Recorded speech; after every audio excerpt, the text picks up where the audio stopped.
बच्चों, let's read the question. The question says, in each of the following question, a statement of assertion is given corresponding statement of reason.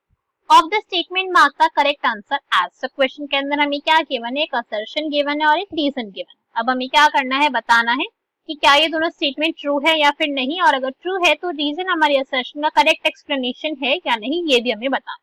तो हमारी statement read करते हैं. Assertion में हमें क्या given है, use of fertilizer greatly enhance crop productivity, कि अगर हम फर्टिलाइजर्स का यूज करेंगे तो उसकी वजह से क्या होगा, हमारे जो क्रॉप की प्रोडक्टिविटी है वो क्या हो जाएगी, ग्रेटली इनहांस हो जाएगी, बढ़ जाएगी. रीजन में हमें गिवन है, irrigation is very important in increasing the crop productivity. जो इरिगेशन का एक मेथड है जो एग्रीकल्चर की फील्ड में यूज करा जाता है वो बहुत ज्यादा इंपॉर्टेंट होता है, किसके लिए, क्रॉप प्रोडक्टिविटी को इंक्रीज करने के लिए. तो हमारा क्वेश्चन स्टार्ट करते हैं. सबसे पहले हम क्वेश्चन को सॉल्व करने का की कॉन्सेप्ट देखेंगे.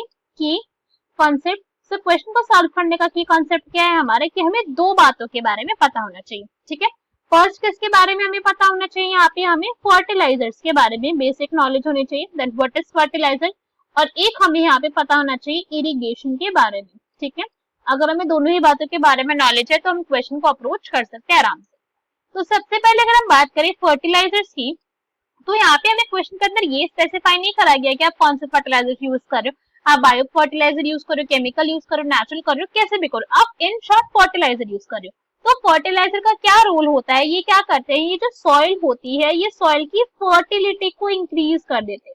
क्या करते हैं, ये सॉइल की फर्टिलिटी को इंक्रीज कर सकते हैं, आप बोल सकते हैं इनहांस कर सकते हैं, जिसकी वजह से क्या होता है, जो क्रॉप होती है हमारी उसकी प्रोडक्टिविटी इंक्रीज हो जाती है. क्या हो जाता है, क्रॉप की प्रोडक्टिविटी हो जाती है यहाँ पे कैसे, हाई हो जाती है. क्रॉप प्रोडक्टिविटी हाई होने का क्या मतलब है हमारे, कि पहले जो हमारी इतनी से फील्ड का, जो हमारा छोटा सा एरिया है फील्ड का, अगर इसके अंदर पहले 1 एकड़ के अंदर, this is just an example, बहुत बेसिक सा एग्जांपल दे रही हूँ मैं, बिल्कुल मैथमेटिकली चेक नहीं है या फिर ग्राफिकली चेक नहीं है, सिर्फ एक एग्जांपल है कि अगर बिना फर्टिलाइजर के प्रेजेंस में 1 एकड़ की जो हमारी फील्ड है वो 50 kg ऑफ व्हीट का प्रोडक्शन कर रही है, let us suppose this thing 50 kg का अगर वो कर रही है, तो जब हमने यहाँ पे क्या करा, अगर हमने यहाँ पे फर्टिलाइजर्स इंट्रोड्यूस कर दिए, हमने यहाँ पे डाल दिए फर्टिलाइजर्स, तो उस केस के अंदर क्या हो जाएगा कि अब ये जो 50 kg व्हीट का प्रोडक्शन हो रहा था अभी कितना हो चुका है, 90 kg या फिर 100 kg तक ही इंक्रीज कर गया है. ठीक है, तो ये हमने क्या बोला कि हमारी जो क्रॉप थी, क्रॉप की क्या हो गई, प्रोडक्टिविटी के अंदर इंक्रीज आ गया. अब अगर हम बात करें कि इरिगेशन क्या होता है, इरिगेशन के अंदर हम क्या कर रहे हैं, हम सॉइल को वाटर प्रोवाइड कर रहे हैं. ओके, तो हम यहाँ क्या कर रहे हैं, हम वाटर प्रोवाइड करा जा रहा है यहाँ पे सॉइल को.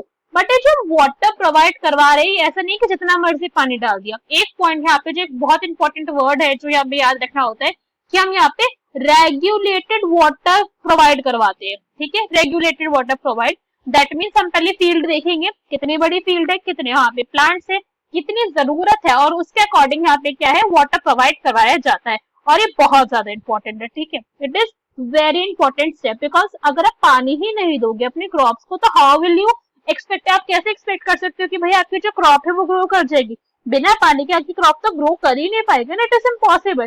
पानी के बिना तो कुछ हो ही नहीं पाएगा. इरिगेशन के अंदर हम यही करते हैं कि हम हमारे जो सॉइल है, हमारे जो क्रॉप्स हैं, उनको रेगुलेटेड अमाउंट के अंदर वाटर प्रोवाइड करवा रहे हैं. रेगुलेटेड से मतलब सब कुछ चेक करा जाएगा कि कितना प्लांट को रिक्वायर्ड है उतना ही वाटर हम यहाँ पे दे. इसके साथ साथ एक और पॉइंट जो हमें यहाँ पे इरिगेशन के बारे में याद रखना होता है कि हम एक साथ सारा पानी ही डालेंगे. ठीक है, कभी भी एक साथ पानी नहीं डाला जाता है इरिगेशन के अंदर.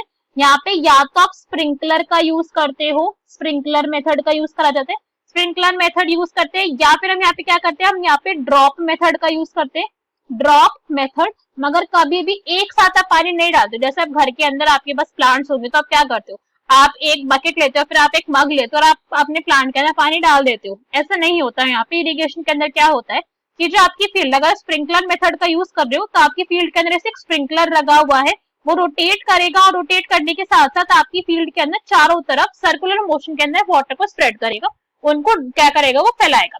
और अगर आपने ड्रॉप मेथड यूज करा है तो यहाँ पे क्या होती है, वाटर का प्रॉपर हमारा सेटअप सिस्टम होता है, और हमारी जो प्लांट्स होते हैं उसके रूट तक, बिल्कुल रूट तक डायरेक्टली ड्रॉप बाय ड्रॉप पानी रूट के पास जो है वो ड्रॉप करा जाता है. यहाँ पे एक साथ पानी बिल्कुल नहीं डाला जाता, बिकॉज अगर एक साथ पानी गया तो सारा का सारा पानी बह जाता है. वो जितना पानी प्लांट को ऑब्जॉर्व करना है वो कर ही नहीं पाता, तो यहाँ पे रेगुलेटेड अमाउंट के अंदर वाटर के जो है वो यूज करा जाता है।